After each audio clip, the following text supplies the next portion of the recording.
এই কিতাবের নাম হচ্ছে ঐক্যের ডাক। নাম কি বললাম? ঐক্যের ডাক। এটা আমরা লিখি নাই, এইটা লেখছে মাগুরা একটা দরবার আছে, কওমি বা ওয়াহাবিদের একটা বড় দরবার আছে। সেই দরবারের জামাতা, তার নাম হচ্ছে ওস্তাদুল আসাতিজা শাইখুল হাদিস আল্লামা কাজী মোতাসিম বিল্লাহ। আবার ওনার শ্বশুরের পরিচয় হচ্ছে তিনি দেওবন্দ মাদ্রাসার সপ্তম স্তরের ছাত্র। কয় স্তরের? এইরকম একজন ওস্তাদের জামাতা তার বাড়িতে মেয়ের বিবাহ উপলক্ষে কওমি মাদ্রাসার বড় বড় হুজুর সবগুলোকে দাওয়াত দিয়েছেন। দাওয়াত খাওয়ানোর পর টেবিলের মধ্যে বসাইয়া তিনি প্রশ্ন করতেছেন, মিলাদ কিয়াম নিয়ে আপনারা যে ঝগড়া লাগান, এই মিলাদ কিয়াম জায়েজ কিনা? জোরে কোন আল্লাহু আকবার। এইভাবে প্রশ্ন করতে করতে করতে করতে তিনি সকলের মন্তব্য নিলেন। মন্তব্য নিয়ে আপনাদের একটু পরিষ্কার দূর করুন। আল্লাহুম্মা সাল্লি আলা সাইয়্যিদিনা মাওলানা ওয়া আলা আলি সাইয়্যিদিনা মাওলানা ইচ্ছে করলে দয়াল নবী থাকতে পারতে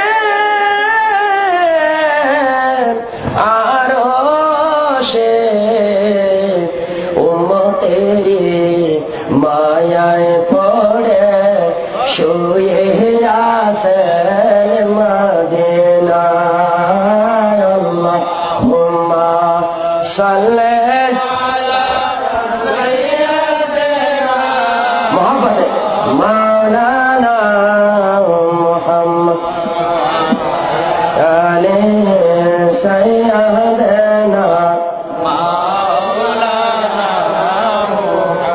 এই বইয়ের 45 পৃষ্ঠার একটা সারগর্ভ কথা উনি বর্ণনা করতেছেন। লেখকে তাদের বড় হুজুর।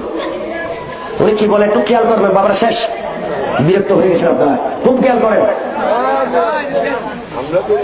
তিনি বলতেছেন, কিন্তু দুঃখ লাগে তখন যখন আমরা আযানের পর হাত তুলে মুনাজাতে আল্লাহুম্মা রাব্বা হাযিহি দাওয়া দোয়া পড়ি, তখন দেওবন্দীদের তরফ থেকে বিদআত চিৎকার ওঠে।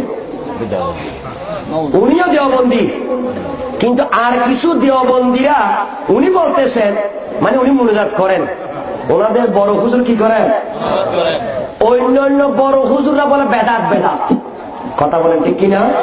উনি নিজে বলতেছেন, জানাজা নামাজের পর কাতার ভেঙ্গে দিয়ে যখন সূরা ও দুরূদ শরীফ পড়ে মাইয়াতের জন্য ইসালে সওয়াব করি, তখন বিদআত ধ্বনি শুনতে পাই। তাহলে বোঝা যায় এই হুজুরের আকীদা হচ্ছে যে জানাজার নামাজের পরে দোয়া করা সুন্নত। কথা বলেন ঠিক কিনা? এই হুজুররা করে। ওনাদের আবার কিছু হুজুর দেওবন্দি নামে ওরা কিন্তু বেদাত বলে। কথা বলেন ঠিক কিনা? আচ্ছা, ভালো কথা, এদের কথা কি আমাদের কথা না। পীর ওস্তাদ পিতা মাতা মুরব্বীদের আমরা যখন কদম বুসি করি তখন বিদআত অপবাদ কানে আসে। তাহলে বোঝা যায় এই দেওবন্দি হুজুরের আকীদা হচ্ছে পায়ে ধরে কদম বুসি করাটা কি আছে, জায়েজ। আচ্ছা, যখন আমরা দূর থেকে, একে খুব খেয়াল করুন, যখন আমরা দূর থেকে দরুদ ও সালামের মধ্যে ইয়া হরফে নেদা প্রয়োগ করি, অর্থাৎ ইয়া নবী সালাম আলাইকা বলি, তখন তাদের মুখ থেকে শিরিক বেদাত শুনি। যারা কারণ নাউজুবিল্লাহ। এই হুজুরের আকীদা হচ্ছে ইয়া নবী সালাম আলাইকা বলা কি আছে, ফুরফুরা সিলসিলার বিভিন্ন মাহফিলে যখন অনাহত কিছু উলামায়ে দেওবন্দ কোথাও জোরপূর্বক কোথাও কৌশলগত ভাবে মঞ্চ দখল করে নিচ্ছে, তখন মনে প্রশ্ন জাগে এরা কারা, এরা কি আসলে দেওবন্দি না দেওবন্দি পরিচয়ে অন্য কেউ? সুবহানাল্লাহ, জনগণ সুবহানাল্লাহ। তাহলে কি বুঝলেন? এরা দেওবন্দি না। আর যখন এরা দেওবন্দি, এরা কি এই বিষয়ে ওলামায়ে দেওবন্দের ফতোয়া সম্পর্কে সঠিক জ্ঞান রাখে না? না, তারা যেন ইসলামী আমানতের খিয়ানত করে। কথা বলেন ঠিক কিনা? এরা আসলে এই কথা উনি বলতেছেন, আমার দেশে বলে কি, ভাসুরের নাম সবাই জানে, লাজে আর লাজে কয় না, শরমে কয় না। কথা বলেন ঠিক কিনা? এরাও জানে দেওবন্দের আকীদা হচ্ছে নবীরে ইয়া নবী সালাম বলা, এটা দেওবন্দের আকীদায় আছে, আছে না নাই?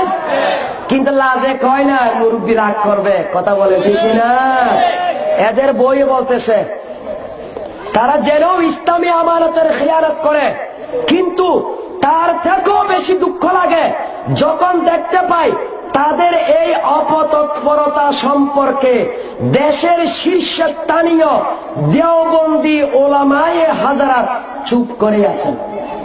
কথা বলেন ঠিক কিনা? এরা চুপ করে কিনা? এরা কথা বলে না। আজকে মিলাদুন নবীকে বাদাত বলতেছেন। এই কিতাব লেখছেন আপনাদের বড় হুজুররা। এখানে সিগনেচার করেছেন কে কে? 7 জন 10 জন বড় বড় আলেম। কয়জন? আর কয়জন? প্রথম যিনি সিগনেচার করেছেন উনি হচ্ছেন মাসিক মদিনার সম্পাদক মহিউদ্দিন খান। জোরকান্না সুবহানাল্লাহ। ওনাদের সবচেয়ে বড় হুজুর। এরশাদের আমলে ধর্মমন্ত্রী ছিল মুফতি ওয়াক্কাস। নাম ছিলেন? আপনারা জানেন না? ছিলেন তার নাম ছিলেন ওয়াক্কাস সাহেবের সিগনেচার আছে। ঢাকার যাত্রাবাড়ি মাদ্রাসার বনানী মসজিদের খতিব মাওলানা মুফতি মাহমুদুল হাসান সাহেব 3 নম্বরে সিগনেচার করেছে। ইনকলাবের নির্বাহী সম্পাদক সম্ভবত তার নাম আছে এখানে। এইভাবে 10 জন বড় বড় আলেম সবাই সমর্থন করছে মিলাদ কিয়াম একটা উত্তম একটা ইবাদত। কথা বলেন ঠিক কিনা?